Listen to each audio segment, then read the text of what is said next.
C'est à bord de son désormais célèbre train blindé que Kim Jong-un est arrivé en gare de Vladivostok. Le dirigeant nord-coréen a rendez-vous avec son homologue russe Vladimir Poutine.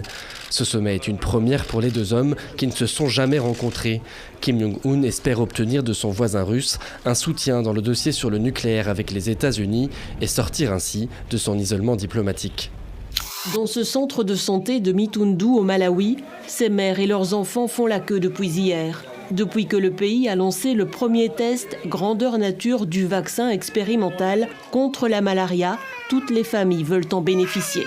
Le vaccin contre la malaria est belge, baptisé Mosquirix, une contraction entre moustique et Rixensart. Il est sorti des chaînes de production de GSK, en Brabant wallon, l'aboutissement de 30 ans de recherche. L'élaboration du vaccin a coûté plus d'1 milliard d'euros. D'ici 2020, 360 000 enfants africains seront vaccinés.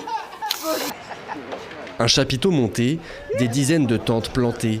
L'esplanade des ministères à Brasilia prend petit à petit des allures de campement. Selon les organisateurs, ils sont près de 4000 indigènes de tout le pays à avoir fait le déplacement, bien décidés à faire valoir leurs droits.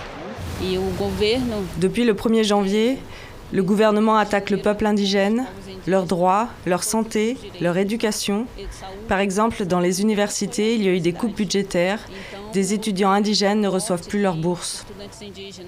Depuis son investiture, le président brésilien a déclaré vouloir ouvrir les terres indigènes à l'exploitation minière et à l'agro-business. Un immense pas en arrière selon les autochtones. Condamner le viol comme arme de guerre, ce devait être un sujet consensuel. Il n'en est rien. Par 13 voix pour et 2 abstentions, le texte sur les violences faites aux femmes a certes été largement approuvé par l'ONU, mais il se retrouve amputé de plusieurs de ses mesures fortes. La France s'indigne. Nous déplorons que des menaces de veto aient été agitées par des membres permanents de ce Conseil pour contester 25 ans d'acquis en faveur des droits des femmes dans des situations de conflit armé.